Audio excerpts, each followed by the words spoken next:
Bonjour à tous, nous sommes ici sur SCC Engage 22, c'est la pause, il y a beaucoup de monde derrière moi un peu partout puisque nous sommes au musée du Quai Branly à Paris, bord de Seine, le soleil, il fait beau, on est bien sur un magnifique plateau et je suis bien accompagné puisque je suis avec Hugues Zé, Regional Vice President France de Pure Storage. Bonjour Jérémy. Comment ça va? Super, super et vous? Super bien, on est au soleil. On va parler de Green IT. Alors du coup, on s'est dit qu'on allait faire un plateau un peu à votre image. C'est très sympa. Hein, voilà, on l'a personnalisé juste pour vous, hein, sachez-le. C'est gentil. Mais on dit ça à chaque fois aussi. J'apprécie. Alors, pour synthétiser Pure Storage, j'ai envie de dire manière disruptive de consommer de la donnée. Est-ce que ça marche? Bravo, oui. C'est disruptif. Voilà. Ah, j'ai dit quoi? C'est ça, c'est ce que j'ai dit. Non, parce qu'en fait, il m'a glissé cette information juste avant pour synthétiser. Et voilà, c'est dans mes notes.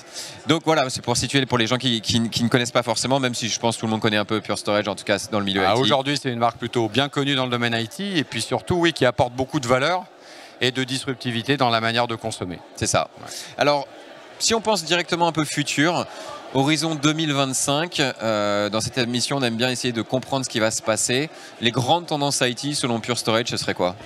Alors, il y a ce que pense Pure Storage, il y a ce que je pense aussi, il y a la manière dont on voit le marché, il y a ce que disent aussi les analystes. C'est important de faire une petite corrélation entre tout ça.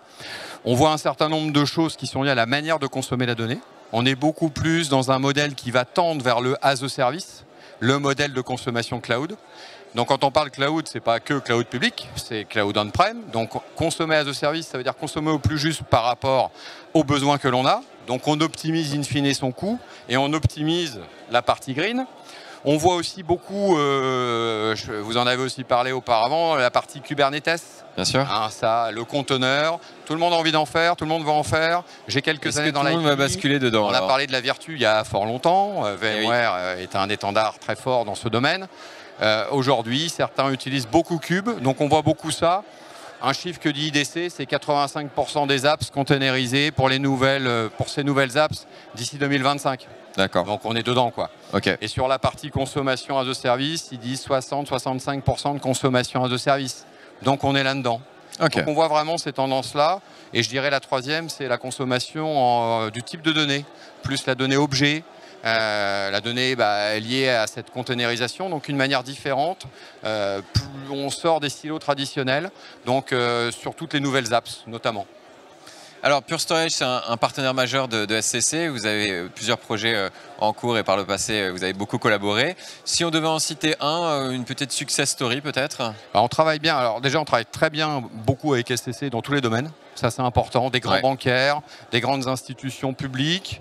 Et puis, il y a des clients, certains, on ne peut pas les citer forcément, mais il y a des clients avec lesquels on a des success stories fortes et qui sont assez d'actualité. Je pense à Solideo. Alors, est-ce que tout le monde connaît Solideo? Pas forcément. Solideo, ce sont les gens qui bâtissent, c'est une société éphémère, entre guillemets. C'est les gens qui bâtissent l'ensemble des infrastructures physiques, les stades et autres, pour les Jeux Olympiques 2024. Okay. Donc c'est quand même hyper d'actualité, c'est dans 2 ans. Ouais. Et on a fait ce projet-là avec SCC pour assurer, et le succès est là, puisque c'est pour assurer qu'on va pouvoir scaler à la demande, parce qu'ils ne savent pas de combien ils vont avoir réellement besoin. Donc ils ont choisi notre solution, déjà parce qu'elle était evergreen, et on va en reparler après, et que c'était une solution qui pouvait leur permettre d'aller très vite dans une amas de données qu'ils vont devoir gérer sans contrainte. D'accord. Voilà, en optimisant l'espace, la consommation électrique.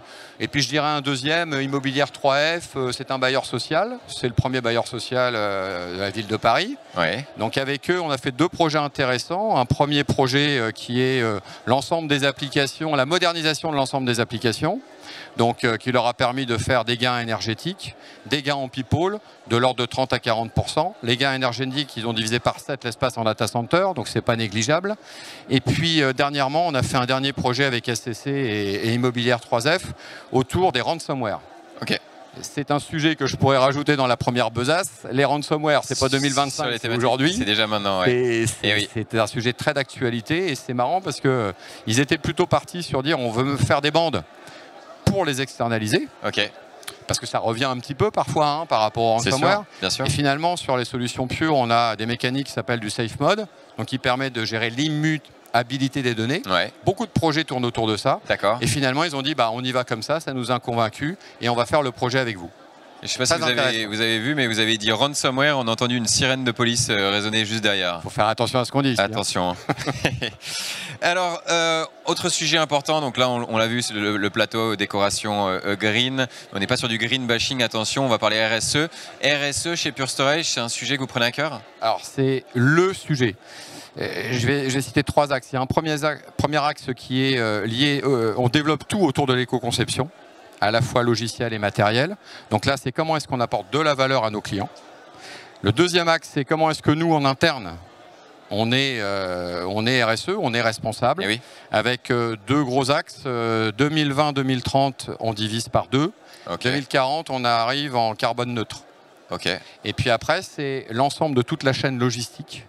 Donc on a beaucoup travaillé sur la chaîne logistique pour avoir des coûts, parce qu'on fait tous déplacer des matériels, hein, pour avoir des coûts qui soient beaucoup plus optimisés et surtout en rapport avec la planète. Donc c'est un vrai sujet. À ce titre, et j'invite tout le monde à pouvoir le suivre, hein, on a fait paraître il y a quelques semaines, mois, un rapport ESG, donc RSE en anglais, qui est traduit en français d'ailleurs, sur qu'est-ce que l'on apporte aux entreprises dans ce cadre-là. Et les chiffres sont éloquents. Donc horizon 2025, 2030, 2040, on voit plus loin chez Pure Storage, on envisage l'avenir. En fait, si on veut parler RSE, on est obligé de se projeter. Évidemment. Sinon, ça ne veut rien dire.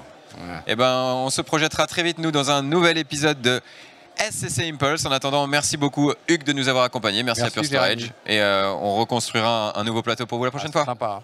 Allez, merci, au revoir. À très vite pour un nouvel épisode.